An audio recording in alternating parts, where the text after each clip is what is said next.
সামাজিক যোগাযোগ মাধ্যমে ঢুকলেই দেখা যায় চাঁদাবাজি, রাহাজানি, হত্যা কিংবা অপকর্মের ঘটনা।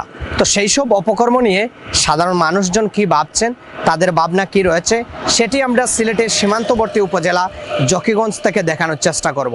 তো পুরো আয়োজন জুড়ে আমি সাথে আছি আজাদুর রহমান, এবং আপনারা দেখতে পারবেন জনতার কণ্ঠে সাধারণ মানুষের ভাবনা। বর্তমান পরিস্থিতির কারণে আসলে তো যদি নির্বাচিত সরকার না থাকে, যে কোনো দেশের আইন শৃঙ্খলা পরিস্থিতি সব কিছু কন্ট্রোলের বাইরে থাকে। যেহেতু অনির্বাচিত সরকার, তাই এই সরকারের একটা লিমিট থাকে, যেহেতু 3 মাস অনেক সময় গেছে কি, 1.5 বছরের অধিক সময় গেছে কি, এর কারণে আইন শৃঙ্খলা বাহিনীর দেখলাম তারা তেমন তৎপর না, সব কিছুর মধ্যে তারা লেজি। আর দ্বিতীয়ত গণতান্ত্রিক দেশ, গণতান্ত্রিক সরকার থাকা মনে করি এটা জরুর। ধন্যবাদ।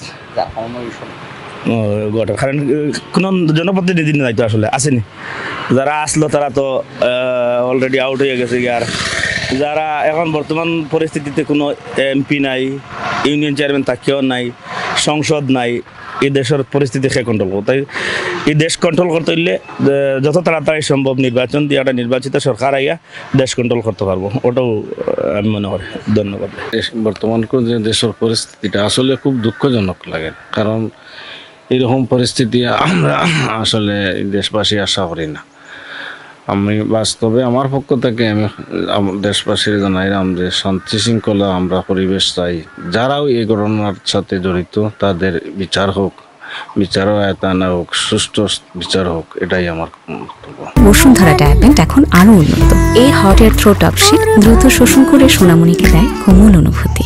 বাংলাদেশ গণতন্ত্র প্রক্রিয়ায় যদি নির্বাচন যত সময় না হবে, গণতান্ত্রিক প্রক্রিয়া নির্বাচন না হবে, ততদিন পর্যন্ত কোনো সরকার, তত্ত্বাবধায়ক সরকার এগুলা দায়িত্ব নিয়ে আদায় করতে পারবে না। একটা বাংলাদেশের 17 বছর মানুষ আন্দোলন সংগ্রাম করেছে এই গণতন্ত্র প্রতিষ্ঠার জন্য। যতদিন পর্যন্ত গণতন্ত্র প্রতিষ্ঠিত না হবে, মানুষের ভোটাধিকার যার যারই নেতৃত্ব, সবাই এলাকার প্রতিনিধি যত সময় নির্ধারণ না হবে, তত দেশের শান্তি শৃঙ্খলা বিরাজ হবে না। দিন দিন একটার পর একটা আজকে হয়রানি হচ্ছে, মানুষ চিন্তায় রাজধানী হচ্ছে।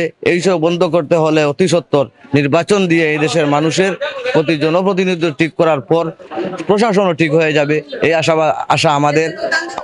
মিটভিটো যে ঘটনা রয়েছে খুব দুঃখজনক ঘটনা। আমরা দেখতে পাচ্ছি যে পাথর দিয়ে নিক্ষেপ করা হয়েছে। ফার্স্টবার ভিডিওটা দেখার পর সেকেন্ডবার দেখার ইচ্ছে হয়েছে না। এটা মানে সারা বাংলাদেশের মানুষও দেখছে, এটা খুব দুঃখজনক। আমরা চাই যে দলের হোক না কেনে এটা সর্বোচ্চ শাস্তি চাই। আর মেন কথা, যদি ফাঁসি দেওয়া হয় কার্যক্রমের কারণে, এই অপরাধের কারণে যদি ফাঁসি দেওয়া হয়, আমরা ফাঁসিও চাই। আসলে মেন কথা হইল কি যে এখন যে প্রশাসনের কিছু আইন শৃঙ্খলা মানে অত স্বাবলম্বী না হওয়ার কারণে এটা মানে এটা অনেক জায়গায় ঘটের।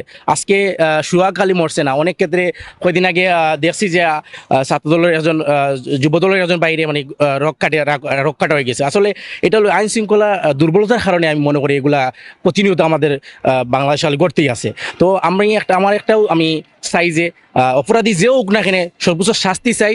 আর মেন কথা হইল কি, একজন অপরাধী দুষ করতে পারে, ঠিক আছে, কিন্তু দলের প্রভাব না ফেলাই আমার কাছে বেস্ট মনে হয়। কারণ দলে দুষ করছে না, কোনো দলেও চায় না যে মনে করো তার দলের অসম্মানক, দলের মানে ভাবমূর্তি নষ্ট হোক, কোনো দলেও চায় না।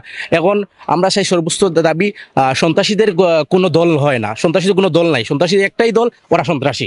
সো আমরা সর্বোচ্চ শাস্তি চাই।